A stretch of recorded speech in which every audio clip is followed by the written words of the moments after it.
नमस्कार दोस्तों, target with SDM में आप सभी का स्वागत है। आज हम लोग कुछ चर्चित व्यक्ति अगस्त 2020 के महीने में फेमस पर्सनैलिटीज़ के संबंध में समझने का प्रयास करेंगे। राष्ट्रीय अंतर्राष्ट्रीय नई नियुक्तियां तथा भारत सरकार के नव नियुक्त पदाधिकारी, उपलब्धियां और निधन, इसके संबंध में आज हम लोग समझने का प्रयास करेंगे। यहाँ से प्रत्येक एग्जाम में, चाहे वह एनटीपीसी का, चाहे वह ग्रुप डी का है, चाहे वह पीसीएस लेवल का हो, उसमें एक प्रश्न यहाँ से अवश्य रहता है। यह आप लोग याद रखिएगा। तो सबसे पहला जो टॉपिक है, सबसे पहला जो प्रश्न है उसकी और अब हम लोग चलते हैं। पहला यह बोल रहा है कि प्रधानमंत्री नरेंद्र मोदी के निजी सचिव की नियुक्ति। तो प्रधानमंत्री नरेंद्र मोदी के निजी सचिव किन्हें नियुक्त किया गया है? तो हार्दिक सतीश चंद्र शाह को प्रधानमंत्री नरेंद्र मोदी जी का निजी सचिव नियुक्त किया गया है। वह इससे पहले किस पद पे थे? तो वह इससे पहले प्रधानमंत्री कार्यालय में उप सचिव के पद पर कार्यरत थे। यह भी हमें याद रखना है। तो यहाँ से सीधा प्रश्न पूछ सकता है आपसे कि हाल ही में प्रधानमंत्री का निजी सचिव किसे नियुक्त किया गया है? तो हार्दिक सतीश चंद्र शाह को।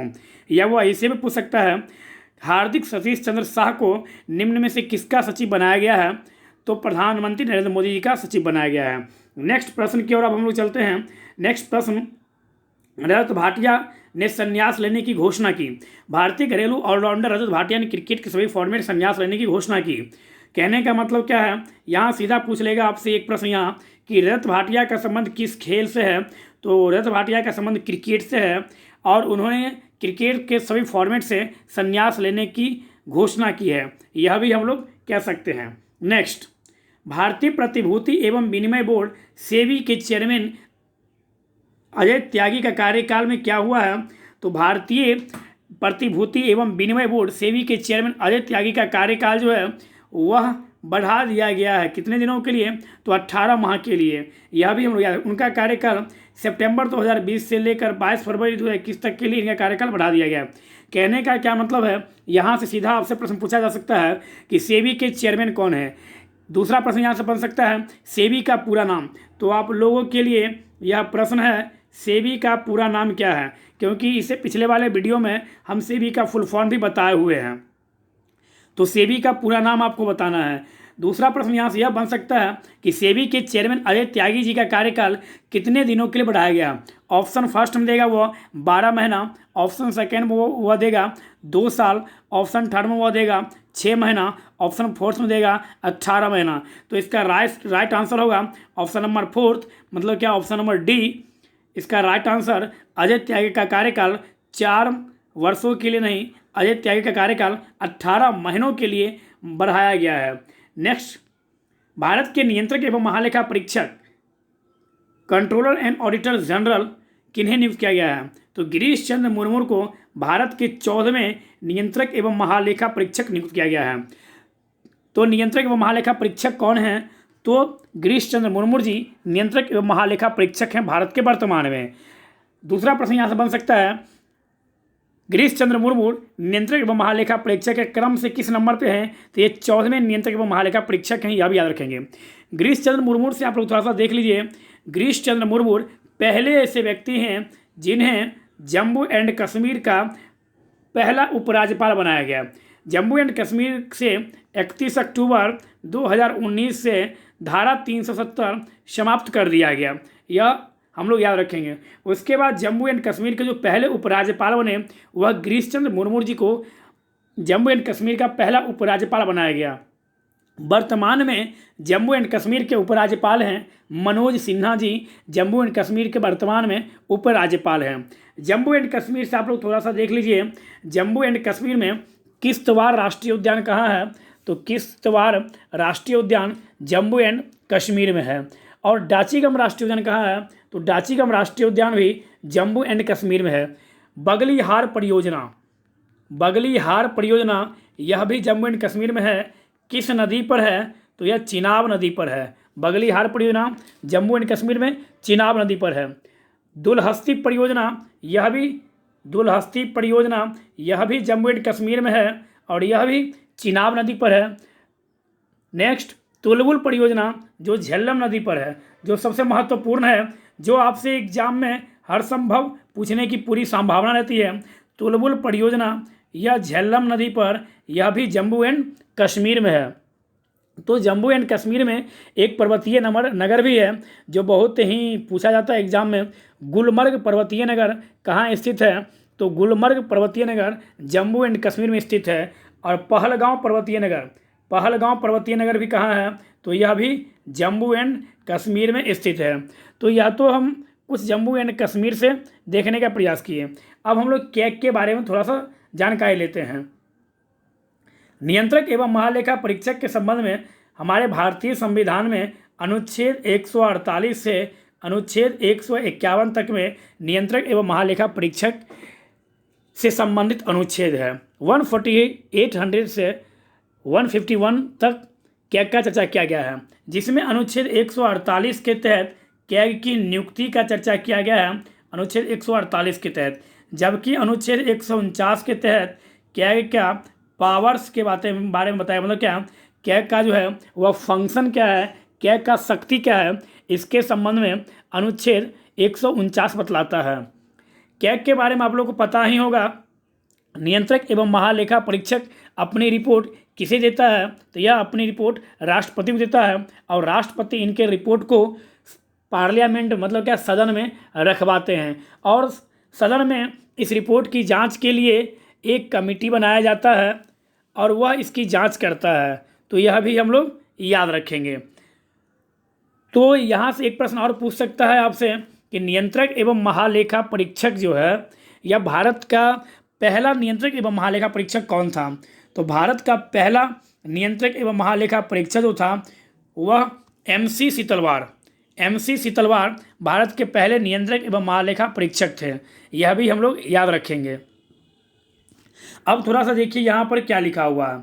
यहाँ पर यह बोल रहा है गिरीश चंद्र मुर्मू जम्मू एंड कश्मीर के पहले उपराज्यपाल थे। उन्होंने हाल ही में इस्तीफा दिया और इन्होंने राजीव महर्षि का स्थान लिया। मतलब क्या इनसे पहले गिरीश चंद्र मुर्मू से पहले भारत के नियंत्रक एवं महालेखा परीक्षक कौन थे? तो राजीव महर्षि नियंत्रक एवं महालेखा परीक्षक के पद पर थे जो 13वें थे। नियंत्रक एवं महालेखा परीक्षक जो है वह एक संवैधानिक पद है और CAG का कार्य सरकारी खातों और धन व्यय की जांच करना होता है।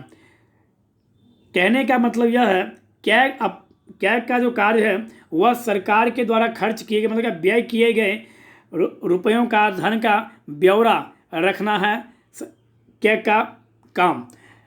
लेकिन कैग जो है कैग की रिपोर्ट के आधार पर कोई कानूनी कार्रवाई नहीं की जाती है, यह भी याद रखिएगा। हाँ, कैग के बारे में ऐसा बोला गया है यह एक ऐसा वॉच डॉग है।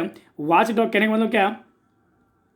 यह काटता तो है लेकिन दर्द नहीं देता। मतलब कि यह भौंकता भी है, काटता भी है, लेकिन यह दर्द नहीं देता। कहने का क्या मतलब है? कैग के रिपोर्ट में जिसकी नाम की चर्चा की गई है उसके खिलाफ आप इस रिपोर्ट के बेस पर कोर्ट में नहीं जा सकते हैं, यह भी याद रखें हम लोग। नेक्स्ट यहाँ पर है CAG केंद्र और राज्य सरकार दोनों के खातों की आकस्मिक निधि का परीक्षण करता है। CAG का कार्यकाल 6 वर्ष का होता है या फिर नियुक्ति के 65 वर्ष की आयु तक। इनका कार्यकाल कितना होता है? 6 वर्ष या 65 वर्ष, दोनों में से जो पहले हो वह उसके बाद रिटायर कर जाएंगे, मतलब क्या पद से हटाए जा सकते हैं। यह भारत सरकार की रिपोर्ट राष्ट्रपति को और राज्य सरकार की रिपोर्ट राज्यपाल को सौंपते हैं, यह भी याद रखेंगे हम लोग। यह रिपोर्ट किसे देते हैं? यह राष्ट्रपति देते हैं सेंट्रल में, और स्टेट में यह अपना रिपोर्ट राज्यपाल को देते हैं। नेक्स्ट प्रश्न की ओर हम चलते हैं। जम्मू एंड कश्मीर के उपराज्यपाल मनोज सिन्हा को बनाया गया है और जम्मू एंड कश्मीर के पहले उपराज्यपाल के रूप में गिरीश चंद्र मुर्मू जी अपना काम किए थे और इन्होंने हाल ही में इस्तीफा दिया। नेक्स्ट, केंद्रीय रिजर्व पुलिस बल CRPF के महानिदेशक PS रानी पसे को केंद्रीय रिजर्व पुलिस बल का महानिदेशक नियुक्त किया गया है। IPS अधिकारी PS रानी पसे 1995 बैच के अधिकारी हैं। इससे पहले ओडिशा में अतिरिक्त प्रभार के रूप में वह कार्य कर चुके थे। तो CRPF के महानिदेशक कौन है? तो PS रानी पसे। नेक्स्ट, संघ लोक सेवा आयोग मतलब क्या? UPSC union public service commission के बारे में प्रदीप कुमार जोशी को संघ लोक सेवा आयोग का नया अध्यक्ष नियुक्त किया गया है। और UPSC जो है यह भी एक संवैधानिक पद है, यह भी हम लोग याद रखेंगे। मतलब क्या इसका भी चर्चा भारत के संविधान में किया गया है। तो जिसका चर्चा संविधान में किया गया है वह किस प्रकार का संस्था होगा या किस प्रकार का निकाय होगा, तो वह संवैधानिक निकाय होगा, यह हम लोग याद रखेंगे। तो यूपीएससी जो है यह एक संवैधानिक निकाय है। और यूपीएससी का चर्चा जो है आप लोग को पता होगा, अनुच्छेद 315 में संघ लोक सेवा आयोग के संबंध में चर्चा किया गया है। और UPSC union public service commission के द्वारा ही प्रत्येक वर्ष जो राष्ट्रीय स्तर पर एग्ज़ाम कंडक्ट किया जाता है आईएएस आईपीएस का, वह एग्ज़ाम कंडक्ट करने का कार्य यूपीएससी के द्वारा ही किया जाता है। तो यह भी हम लोग याद रख सकते हैं। तो सबसे पहला प्रश्न तो यहाँ से यही बनता है कि यूपीएससी बोर्ड के अध्यक्ष कौन हैं। तो यूपीएससी बोर्ड के अध्यक्ष वर्तमान में प्रदीप कुमार जोशी हैं। नेक्स्ट प्रश्न है, यूपीएससी का चर्चा भारतीय संविधान के अनुच्छेद में कहाँ से कहाँ तक, तो 14वें भाग में किया गया यूपीएससी का चर्चा। अनुच्छेद 315 से लेकर 323 तक में यूपीएससी का चर्चा किया गया है। यह भी हम लोग याद रख सकते हैं। और यूपीएससी के सदस्यों का जो कार्यकाल है वह 6 वर्ष या 65 वर्ष दोनों में से जो पूरा हो, वह मतलब क्या उस डेट के बाद, उस दिनांक के बाद जो दोनों में से जो पहले पूरा जाए उसके बाद ये हटाए जा सकते हैं, यह भी याद रखना है। तो यूपीएससी के संबंध में हम लोग थोड़ा सा देख लेते हैं। अनुच्छेद 315 में संघ तथा राज्य लोक सेवा आयोग का चर्चा किया गया है। अनुच्छेद 315 में क्या बोला गया है, संघ एवं लोक सेवा आयोग, राज्य लोक सेवा आयोग का चर्चा किया गया है। और 316 में सदस्यों की नियुक्ति तथा कार्यकाल, अनुच्छेद 316 में सदस्यों की नियुक्ति और उनके कार्यकाल का चर्चा किया गया है। और लोक सेवा आयोग की खर्च का जो चर्चा है वह अनुच्छेद 322 के अंतर्गत लोक सेवा आयोग के खर्च का कार्यकाल मतलब कि खर्चों के बारे में बतलाया गया है। अनुच्छेद 317 के अंतर्गत लोक सेवा आयोग के सदस्य की बर्खास्तगी एवं निलंबन के बारे में अनुच्छेद 317 बतलाता है, यह भी हम लोग याद रखेंगे। तो इसके संबंध में थोड़ा सा और देख लेते हैं क्या यहाँ पर बतलाया गया है। तो यहाँ पर यह बोला गया है जो प्रदीप कुमार जोशी का कार्यकाल 12 मई 2021 तक होगा, वे अरविंद सक्सेना का स्थान लेंगे। मतलब क्या, प्रदीप कुमार जोशी किसके स्थान पर आए हैं, तो अरविंद सक्सेना के स्थान पर आए हैं जिन्होंने अपना कार्यकाल पूरा कर लिया है। और वे वर्तमान में संघ लोक सेवा आयोग के सदस्य के रूप में कार्यरत थे। कौन, प्रदीप कुमार जोशी। नेक्स्ट यह देख लेते हैं हम लोग प्रमोद भसीन। प्रमोद भसीन के बारे में यह बोला गया है कि अंतर्राष्ट्रीय आर्थिक संबंधों पर अनुसंधान के लिए गठित भारतीय परिषद Indian council for research on international economic relations ICRIER का नया अध्यक्ष प्रमोद भसीन को नियुक्त किया गया है। मोस्ट इम्पोर्टेंट यूपीएससी और प्रमोद भसीन।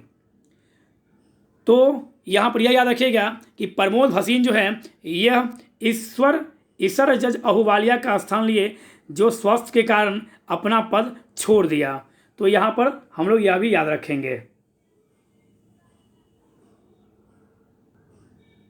नेक्स्ट देखते हैं सोमा मंडल।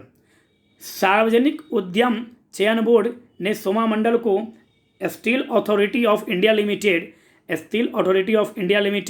मतलब क्या सेल का नया अध्यक्ष नियुक्त किया है, सोमा मंडल को। नेक्स्ट हम लोग देखते हैं हर्ष कुमार भनवाला को कैपिटल इंडिया फाइनेंस के कार्यकारी अध्यक्ष के रूप में नियुक्त किया गया है और वे इससे पहले नबार्ड के अध्यक्ष थे, हर्ष कुमार भनवाला। कौशिक खोना को नया CEO बनाया गया है और वे विनय दुबे का स्थान लेंगे। किसे, तो गो एयर का नया CEO किसे बनाया गया है, तो कौशिक खोना को गो एयर का नया CEO बनाया गया है, यह हम लोग याद रखेंगे। नेक्स्ट देखते हैं ई बाइक गो के नए ब्रांड एम्बेसडर हरभजन सिंह को बनाया गया है और यह एक क्रिकेटर हैं, यह तो आप लोगों को पता ही है, इसमें कोई नई बात नहीं है। ई बाइक गो अमृतसर स्थित ई मोबिलिटी स्टार्टअप है। ई बाइक गो क्या है, तो ई मोबिलिटी स्टार्टअप है, कहाँ, तो अमृतसर स्थित। अमृतसर की स्थापना 1504 ईस्वी में सिकंदर लोदी के द्वारा किया गया, यह आप लोग याद रख सकते हैं। नेक्स्ट प्रश्न की ओर अब हम लोग चलते हैं। सॉरी, अमृतसर नगर की स्थापना सिख धर्म के गुरु रामदास के द्वारा करवाया गया था और 1504 ईस्वी में सिकंदर लोधी के द्वारा आगरा शहर की स्थापना किया गया। यह हम लोग याद रखेंगे। तो अमृतसर की स्थापना किसके द्वारा किया गया? तो अमृतसर की स्थापना गुरु रामदास जो सिख धर्म के गुरु थे इनके द्वारा अमृतसर की स्थापना भी की गई और अमृतसर नामक एक जलाशय भी खुदवाया गया था। किसके द्वारा? तो गुरु रामदास के द्वारा। और अमृतसर जलाशय के मध्य में हरमंदर साहब का निर्माण किसके द्वारा करवाया गया? तो हरमंदर साहब का निर्माण गुरु अर्जुन देव, सिख धर्म के 5वें गुरु थे गुरु अर्जुन देव, इनके द्वारा अमृतसर जलाशय के मध्य में हरमंदर साहब का मतलब कि हरमंदर साहब का निर्माण करवाया गया। यह भी हम लोग याद रखेंगे। और अमृतसर में ही आप लोग को याद होगा 13 अप्रैल 1919 को जालियांवाला बाग हत्याकांड भी अमृतसर में हुआ था। और अमृतसर के प्रमुख नेता थे डॉक्टर सैफुद्दीन किचलू और डॉक्टर सतपाल। इन दोनों के गिरफ्तारी के कारण वैशाख की पूर्णिमा थी और उस दिन वहाँ पर मेला लगा हुआ था और उसमें जनरल डायर के द्वारा एकाएक अंधाधुंध गोली चलवाया गया था। तो यह सब हम लोग थोड़ा सा अमृतसर के बारे में देख लिए। नेक्स्ट प्रश्न की ओर अब हम लोग चलते हैं। BSF सीमा सुरक्षा बल के महानिदेशक राकेश अस्थाना, BSF के महानिदेशक किन्हें नियुक्त किया गया है? तो राकेश अस्थाना को। राकेश अस्थाना वर्तमान में नारकोटिक्स कंट्रोल ब्यूरो NCB का अतिरिक्त प्रभार संभालने के साथ साथ bureau of civil aviation security का कमान भी संभाल रहे हैं। तो सीमा सुरक्षा बल के महानिदेशक किसे नियुक्त किया गया है? तो राकेश अस्थाना को। नेक्स्ट प्रश्न की ओर अब हम लोग चलते हैं। नेक्स्ट प्रश्न है मेघालय के नए राज्यपाल किन्हें नियुक्त किया गया है? तो मेघालय के नए राज्यपाल गोवा के राज्यपाल श्री सत्यपाल मलिक मेघालय के नए राज्यपाल नियुक्त किए गए हैं। और आप लोग को याद होगा गोवा का जो अतिरिक्त प्रभार है वह किसे दे दिया गया है? तो वह महाराष्ट्र के राज्यपाल भगत सिंह कोश्यारी जी को गोवा का अतिरिक्त प्रभार दे दिया गया है। यह भी हम लोग याद रखेंगे। तो वर्तमान में गोवा के राज्यपाल कौन हैं? तो भगत सिंह कोश्यारी जो महाराष्ट्र के राज्यपाल हैं। तो यह हम लोग याद रखेंगे।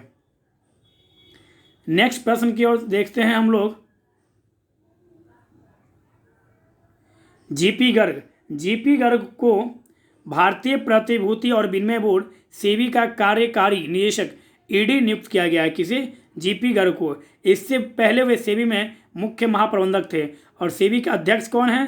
तो सेबी का अध्यक्ष अजय त्यागी। याद रखिए, कन्फ्यूज नहीं करना है। जब पूछिए आपसे सेबी का अध्यक्ष कौन है तो सेबी का अध्यक्ष अजय त्यागी, जिनका कार्यकाल 18 माह के लिए फिर से बढ़ा दिया गया है। जब पूछे सेबी का कार्यकारी निदेशक कौन है तो होगा कौन? जीपी गर्ग। यह भी आप लोग याद रखेंगे। नेक्स्ट प्रश्न की ओर चलते हैं अब हम लोग। नेक्स्ट प्रश्न यहाँ पर बोल रहा है ओकली के नए ब्रांड एम्बेसडर कौन हैं? तो ओकली के नए ब्रांड एम्बेसडर रोहित शर्मा जी को बनाया गया है और यह मुंबई इंडियंस के कप्तान भी हैं। और मुंबई इंडियंस 19/9/2020 को IPL के 13वें संस्करण की जो शुरुआत हुई है, ओपनिंग मैच वह मुंबई इंडियंस और चेन्नई सुपर किंग्स के बीच हुआ, जिसमें मुंबई इंडियंस की हार हुई। और यह IPL इस बार कहाँ हो रहा है? तो संयुक्त अरब अमीरात में 13वें IPL का आयोजन किया जा रहा है। कोरोना महामारी के कारण इस बार IPL का आयोजन भारत से बाहर किया जा रहा है। यह भी आप लोग याद रखेंगे। तो ओकली के ब्रांड एम्बेसडर रोहित शर्मा को बनाया गया है। उन्हें यह ब्रांड एम्बेसडर 2 वर्षों के लिए बनाया गया है। यह भी याद रखेंगे हम लोग। नेक्स्ट प्रश्न की ओर चलते हैं हम लोग। नए चुनाव आयुक्त किन्हें नियुक्त किया गया है? तो नए चुनाव आयुक्त राजीव कुमार बने हैं। यह हम लोग याद रखेंगे। नए चुनाव आयुक्त कौन बने हैं? तो राजीव कुमार झारखंड कैडर के 1984 बैच के IAS अधिकारी हैं और वे अशोक लवासा का स्थान लेंगे, जिन्होंने हाल ही में अपना इस्तीफा दिया है। यह याद रखेंगे हम लोग। तो चुनाव आयुक्त के बारे में यहाँ पर पूछा गया है। तो नए चुनाव आयुक्त किन्हें नियुक्त किया गया है? तो राजीव कुमार को। लेकिन यहाँ पर आप लोग यह कन्फ्यूजन मत कीजिएगा कि मुख्य निर्वाचन आयुक्त सुनील अरोड़ा जी जो हैं वह हैं। लेकिन यहाँ पर चुनाव आयुक्त जो है 1993 से चुनाव आयोग जो है वह 3 सदस्यीय बना दिया गया। तो एक मुख्य चुनाव आयुक्त और 2 अन्य चुनाव आयुक्त होते हैं। यह भी आप लोगों को याद रखना है। इसमें कन्फ्यूजन में कहीं पर गलत आंसर नहीं लगा दीजिएगा। चुनाव आयोग मतलब कि इलेक्शन कमीशन। तो इलेक्शन कमीशन के संबंध में भारतीय संविधान का अनुच्छेद 324 से लेकर अनुच्छेद 329 तक में भारतीय निर्वाचन आयोग के बारे में लिखा गया है। इसमें क्या होता है, मुख्य निर्वाचन आयुक्त वह 2 अन्य निर्वाचन आयुक्त यहाँ पर कार्य करते हैं और इनके पास जो है मतलब क्या इनका जो वेतन भत्ता है वह एक समान होता है जो सर्वोच्च न्यायालय के न्यायाधीश, मतलब क्या निर्वाचन आयुक्त का जो सैलरी होता है, वेतन होता है, भत्ता होता है, वह किसके समान होता है, तो वह सर्वोच्च न्यायालय के न्यायाधीश के समान इनका वेतन होता है। और इनका कार्यकाल कितना होता है, तो इनका कार्यकाल निर्वाचन आयोग का कार्यकाल जो है 6 वर्ष या 65 वर्ष, यह भी हम लोग याद रखेंगे। जो भी पहले हो वे किसी भी समय अपना त्यागपत्र दे सकते हैं या उन्हें कार्यकाल समाप्त होने से पूर्व भी हटाया जा सकता है। यह भी याद रखेंगे 6 वर्ष या 65 वर्ष तो है ही, यदि वो चाहें तो वह उससे पहले भी अपना इस्तीफा दे सकते हैं। जैसे अशोक लवासा जी अपना कार्यकाल पूरा होने से पहले ही अपना इस्तीफा सौंप दिए, तो यह भी आप लोग याद रख सकते हैं। चुनाव आयोग का कार्य क्या है, तो चुनाव आयोग के कार्य के बारे में आप लोगों को पता ही होगा। इसका मुख्य कार्य जो है एक तरह से तो वह लोकसभा, राज्यसभा, विधानसभा, विधान परिषद इन सबों का चुनाव करवाना भी चुनाव आयोग का ही कार्य है। निर्वाचन करवाने के लिए कर्मचारियों की आवश्यकता के बारे में राष्ट्रपति या राज्यपाल से आग्रह भी करता है कौन, तो निर्वाचन आयोग। यह भी हम लोग कह सकते हैं। चुनावी प्रक्रिया मतदाता सूची का भी कार्य किसका है, तो वह भी चुनाव आयोग का ही है। तो इस तरह से चुनाव आयोग के बारे में हम लोग थोड़ी सी जानकारी लिए हैं। फिर जब कॉन्स्टिट्यूशन पढ़ेंगे तो विस्तार पूर्वक देखेंगे। नेक्स्ट प्रश्न की ओर चलते हैं अब हम लोग। अश्वनी भाटिया, अश्वनी भाटिया को SBI बैंक का नया प्रबंधक महानिदेशक नियुक्त किया गया है। नेक्स्ट प्रश्न देखते हैं हम लोग। हमीद बाकायको, हमीद बाकायको आइवरी कोस्ट के नए प्रधानमंत्री बने हैं। आइवरी कोस्ट के नए प्रधानमंत्री किन्हें बनाया गया है, तो हमीद बाकायको को आइवरी कोस्ट का नया प्रधानमंत्री बनाया गया है।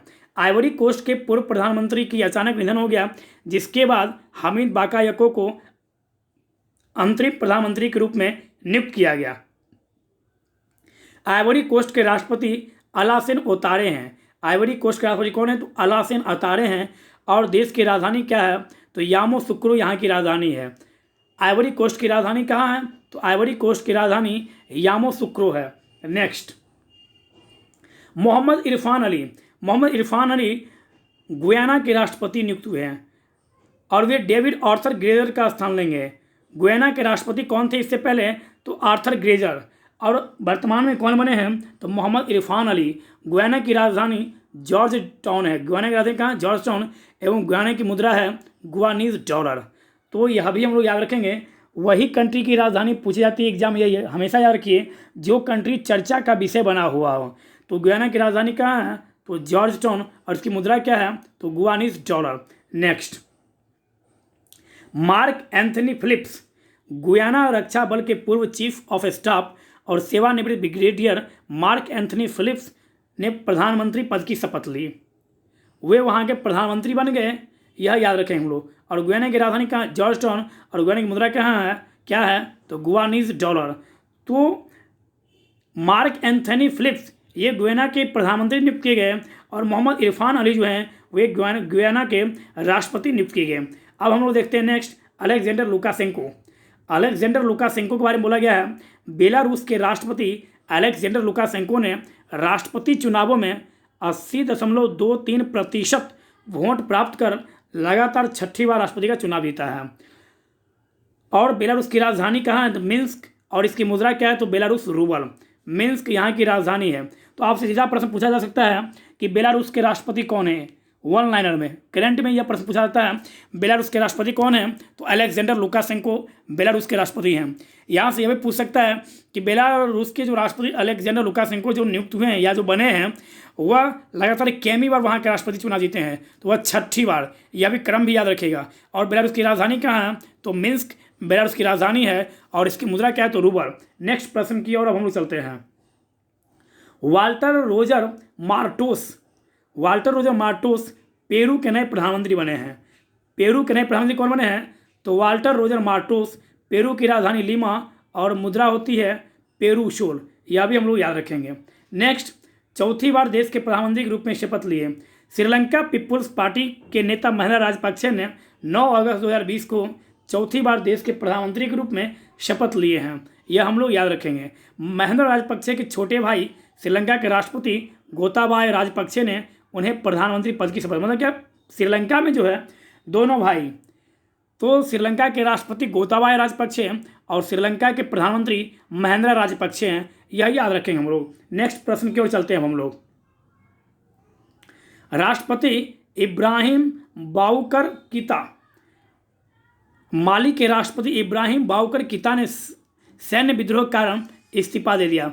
अभी हाल ही में किस देश के राष्ट्रपति ने सैन्य विद्रोह के कारण अपने पद से इस्तीफा दिया है? तो हम लोग बोलेंगे माली के राष्ट्रपति। माली के राष्ट्रपति का क्या नाम है? तो इब्राहिम बाउकर कीता। यह भी याद रखेंगे हम लोग। कीता ने 2018 में चुनावों में दूसरी बार जीत हासिल की थी, लेकिन भ्रष्टाचार, करप्शन, अर्थव्यवस्था कुप्रबंधन और देश के क्षेत्रों में सांप्रदायिक हिंसा के बढ़ने के कारण लगातार जनता में जो है वह रोष बढ़ता गया, और जिसके कारण इब्राहिम बाउकर को इस्तीफा देना पड़ा। नेक्स्ट देखते हैं हम लोग लुइस एबिनेडर डोमिनिकन रिपब्लिक के 54वें राष्ट्रपति बने हैं। डोमिनिकन रिपब्लिक के 54वें राष्ट्रपति कौन बने हैं? तो लुइस एबिनेडर जो है वह डोमिनिकन रिपब्लिक के 54वें राष्ट्रपति बने हैं। और डोमिनिकन रिपब्लिक की राजधानी सेंटो डोमिंगो है। डोमिनिकन रिपब्लिक की राजधानी कहाँ है? तो सेंटो डोमिंगो है। और मुद्रा क्या है? तो डोमिनिकन पीसो है। यह भी याद रखेंगे हम लोग। तो आज हम लोग कुछ प्रमुख व्यक्तियों के संबंध में समझने का प्रयास कर रहे हैं, और थोड़ा सा नाम, विदेशी नाम तो थोड़ा अल्टर होता ही है, जो याद करने में आपको थोड़ा सा कठिनाइयों का सामना करना पड़ सकता है। नेक्स्ट हम लोग देखते हैं फ्रांसिस्को एसू यह इक्वेटोरियल गिनी के नए प्रधानमंत्री बने हैं। इक्वेटोरियल गिनी के नए प्रधानमंत्री फ्रांसिस्को एसू बने हैं। नेक्स्ट हम देखते हैं तेंग हुई। ताइवान में लोकतंत्र के पितामह कहे जाने वाले पूर्व राष्ट्रपति ली तेंग हुई का निधन हो गया। ली तेंग हुई का हाल ही निधन हो गया। वे कहाँ के थे? तो ताइवान के। और ताइवान में से क्या कहता है? लोकतंत्र का पिता के नाम से इन्हें जाना जाता है। किन्हें? तो ले तुंग हुई का भी हाल में निधन हो गया। उनके नेतृत्व में 1996 में पहली बार ताइवान में राष्ट्रपति पद के लिए प्रत्यक्ष चुनाव कराए गए थे, जिसमें उन्होंने जीत प्राप्त की थी। नेक्स्ट प्रश्न है अनिल मुरली। अनिल मुरली के संबंध में, अनिल मुरली मलयालम फिल्मों के अभिनेता थे और जिनका हाल ही में निधन हो गया। यह भी हम लोग याद रखेंगे। नेक्स्ट अमर सिंह। अमर सिंह राज्यसभा के सांसद और पूर्व समाजवादी पार्टी के नेता अमर सिंह का 64 वर्ष की आयु में निधन हो गया। अमर सिंह वर्तमान में उत्तर प्रदेश से राज्यसभा सांसद थे। यह भी हम लोग याद रखेंगे। तो सीधा पूछेगा अमर सिंह का संबंध किस से? तो अमर सिंह का संबंध राजनेता, मतलब के पॉलिटिशियन थे। वो किस पार्टी से थे? तो समाजवादी पार्टी से। यह याद रखेंगे।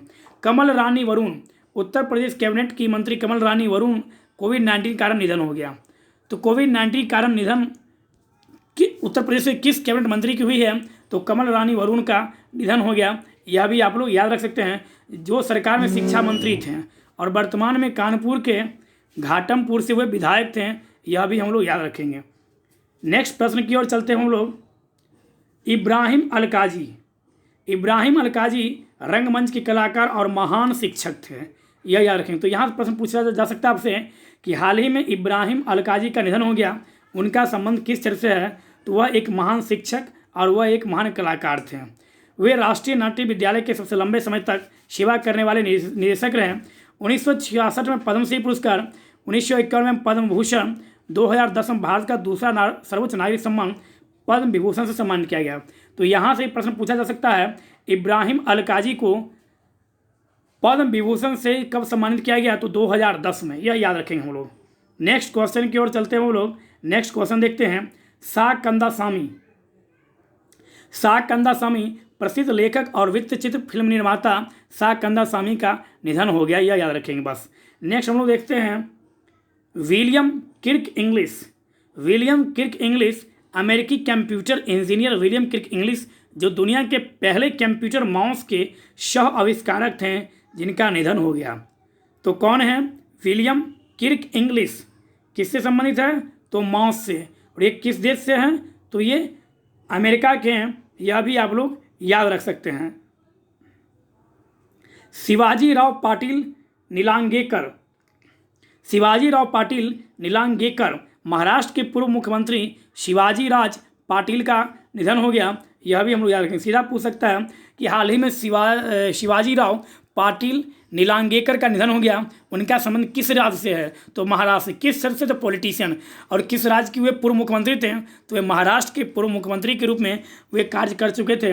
और किस पार्टी से थे वे? तो वे कांग्रेस पार्टी के वरिष्ठ नेता थे, जिन्होंने जून 1985 और मार्च 1986 दौरान महाराष्ट्र के मुख्यमंत्री के रूप में कार्य किया है। और वर्तमान महाराष्ट्र के मुख्यमंत्री कौन है? तो वर्तमान महाराष्ट्र के मुख्यमंत्री उद्धव ठाकरे हैं। यह भी हम लोग याद रखेंगे। नेक्स्ट प्रश्न देखते हैं हम लोग। दिल्ली की प्रसिद्ध लेखिका एवं सामाजिक कार्यकर्ता सादिया देहलवी का निधन हो गया हाल ही में। तो सादिया देहलवी का निधन हो गया, उनका संबंध किस क्षेत्र से है? तो वो प्रसिद्ध लेखिका और सामाजिक कार्यकर्ता थी। नेक्स्ट है शर्ली एन ग्रो, अमेरिका की प्रसिद्ध कथा लेखिका और पुलित्जर पुरस्कार विजेता शर्ली एन ग्रो का हाल में निधन हो गया। तो शर्ली एन ग्रो का हाल ही में निधन हो गया, उनका संबंध किस क्षेत्र से है? तो वह प्रसिद्ध लेखिका थी। बस इतना हमें याद रखना है। और 1965 में उन्हें the keepers of the house के लिए पुलित्जर पुरस्कार दिया गया। यह भी याद रखेंगे हम लोग। तो आज हम लोग कुछ प्रमुख व्यक्तियों के संबंध में नेशनल, इंटरनेशनल और निधन के संबंध में देखे हैं। फिर आगे हम लोग चलेंगे। धन्यवाद।